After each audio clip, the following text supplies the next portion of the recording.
Good morning students. BSc part 2nd, paper 3rd, electronics. Today we are going to discuss some network theorems which are very useful in the analysis of complicated networks. Kirchhoff's laws are very useful in determining the voltages at different nodes or junctions and the amount of current in different branches of a network. But the analysis of a network is sometimes very difficult using Kirchhoff's laws.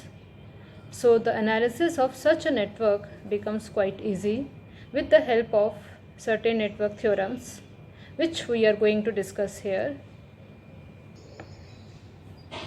Kirchhoff के नियमों की सहायता से हम किसी भी जाल की शाखाओं में धारा का मान तथा संधियों पर वोल्टताओं का मान ज्ञात कर सकते हैं, किंतु कुछ जटिल जालों का विश्लेषण किरचॉफ के नियमों से करना भी बहुत कठिन हो जाता है। ऐसे जालों का विश्लेषण प्रमेयों की सहायता से करना सुगम होता है। ऐसी ही कुछ नेटवर्क थ्योरम्स को हम आज पढ़ने वाले हैं। सबसे पहली थ्योरम है सुपरपोजिशन थ्योरम, अध्यारोपण प्रमेय। According to the superposition theorem, if two or more generators, that is sources of EMF, are connected in a network of linear impedances, then the current flowing through any element at any point is equal to the sum of all the currents due to each generator when the other generators are replaced by their internal impedances. अध्यारोपण प्रमेय के अनुसार यदि किसी रैखिक प्रतिबाधाओं के जाल में दो या दो से अधिक जनित्र जुड़े हों तो उसके किसी बिंदु से या किसी अवयव में प्रवाहित धारा का मान उन सब धाराओं के योग के बराबर होता है जो कि प्रत्येक जनित्र के कारण प्रवाहित होती है जब हम दूसरे जनित्रों को उनकी आंतरिक प्रतिबाधाओं द्वारा प्रतिस्थापित कर देते हैं। अब हम इस प्रमेय को सिद्ध कर रहे हैं। मान लीजिए हमारे पास कोई जटिल जाल है जिसमें दो सोर्सेस E1 और E2 लगे हुए हैं। इस जटिल जाल को एक तुल्य परिपथ से प्रतिस्थापित किया गया है जिसे हम इस चित्र में दिखाया गया है। यहाँ दो सोर्सेस हैं E1 और E2 और तीन प्रतिबाधाएं लगी हुई हैं Z1, Z2 और Z3। अब हम इन दो पाशों के लिए किरचॉफ का वोल्टेज का नियम यूज़ लेंगे। किरचॉफ वोल्टेज लॉ को यूज़ काम में लेते हुए हमारे पास जो मैश इक्वेशंस आती हैं वो इस प्रकार हैं। E1 is equal to Z1 I1 plus Z3 I1 plus I2, जिसे हम इस प्रकार भी लिख सकते हैं Z1 plus Z3 I1 plus Z3 I2। और इसी प्रकार दूसरे लूप के लिए इक्वेशन होती है E2 is equal to Z2 I2 plus Z3 I1 plus I2, this is equal to Z3 I1 plus Z2 plus Z3 I2। ये equations 1 और 2 हैं। इन इक्वेशंस को सॉल्व करने के लिए हम पहले फर्स्ट इक्वेशन को Z2 प्लस Z3 से मल्टीप्लाई करते हैं और सेकेंड इक्वेशन को Z3 से मल्टीप्लाई करते हैं। इस प्रकार हमारे पास जो दो इक्वेशंस आती हैं वो इस प्रकार हैं Z2 plus Z3 E1 is equal to Z1 plus Z3 into Z2 plus Z3 I1 plus Z2 plus Z3 I2।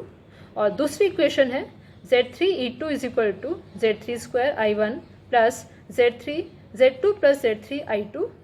अब दूसरी इक्वेशन को पहली इक्वेशन से माइनस करते हैं, सब्ट्रैक्ट करते हैं।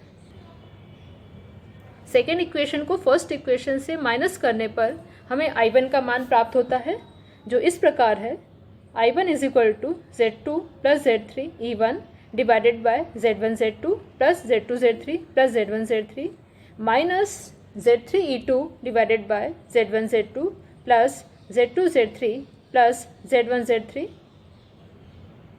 यह I1 का मान है। इसी प्रकार I2 का मान निकालने के लिए हम फर्स्ट इक्वेशन को Z3 से मल्टीप्लाई करेंगे और सेकेंड इक्वेशन को Z1 प्लस Z3 से मल्टीप्लाई करेंगे और फिर हमारे पास जो इक्वेशंस आती हैं वो इस प्रकार हैं, Z3E1 is equal to Z3 Z1 plus Z3I1 plus Z3 square I2, और दूसरी इक्वेशन है Z1 plus Z3E2 is equal to Z3 Z1 plus Z3I1 plus Z1 plus Z3 Z2 plus Z3I2।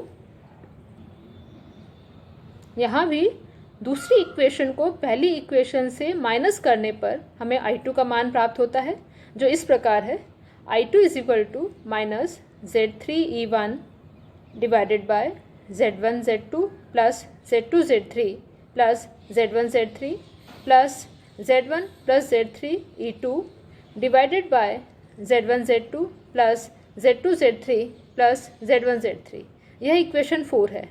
इस प्रकार इक्वेशन 3 और equation 4 से हमें I1 और I2 के मान प्राप्त हो गए हैं। इस प्रमेय को सिद्ध करने के लिए हमें कोई भी एक अवयव लेना होगा। यहाँ हम मान लीजिए Z1 लेते हैं, तो हमें Z1 के लिए इस थ्योरम को प्रूव करना है। इसका अर्थ यह हुआ कि Z1 में से दोनों जनित्रों की उपस्थिति में जो धारा प्रवाहित होती है वह धारा प्रत्येक जनित्र के कारण प्रवाहित धाराओं के योग के बराबर होगी। अब हम परिपथ में पहले E1 को लेते हैं। E1 की उपस्थिति में Z1 में से जो धारा प्रवाहित हो रही है, मान लीजिए वह I1 प्राइम है। I1 प्राइम का मान निकालने के लिए हमने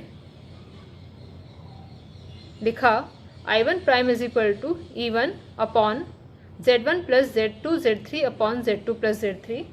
यहाँ Z2 और Z3 समांतर क्रम में जुड़े हुए हैं और इनका समांतर क्रम का कॉम्बिनेशन Z1 के श्रेणी क्रम में जुड़ा है, इसलिए कुल प्रतिबाधा हो गई Z1 plus Z2 Z3 upon Z2 plus Z3।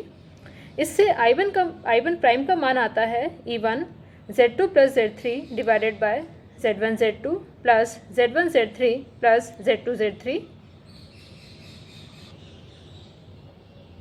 अब हम परिपथ में से E1 को हटा देते हैं और सिर्फ E2 को रखते हैं। E2 की उपस्थिति में अब हमें I1 डबल प्राइम का मान निकालना है। इसके लिए पहले I2 डबल प्राइम का मान निकालना होगा। I2 डबल प्राइम का मान है E2 upon Z2 plus Z1 Z3 upon Z1 plus Z3।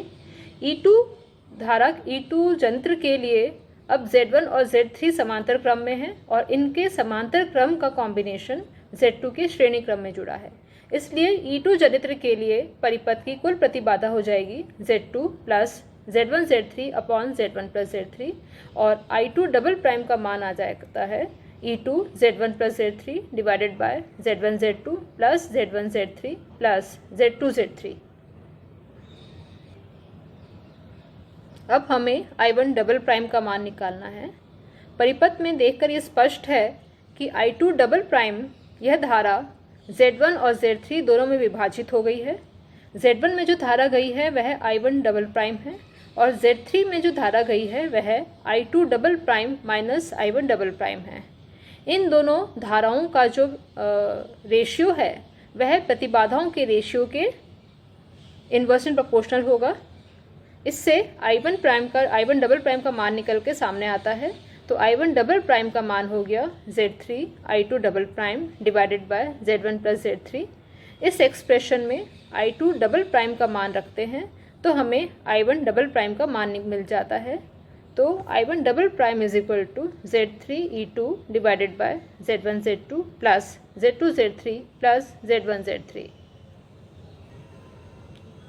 इस प्रकार हम देख सकते हैं कि इक्वेशन 5 Z1 में से प्रवाहित होने वाली धारा है जबकि परिपथ में सिर्फ एक जनरेटर E1 लगा हो, और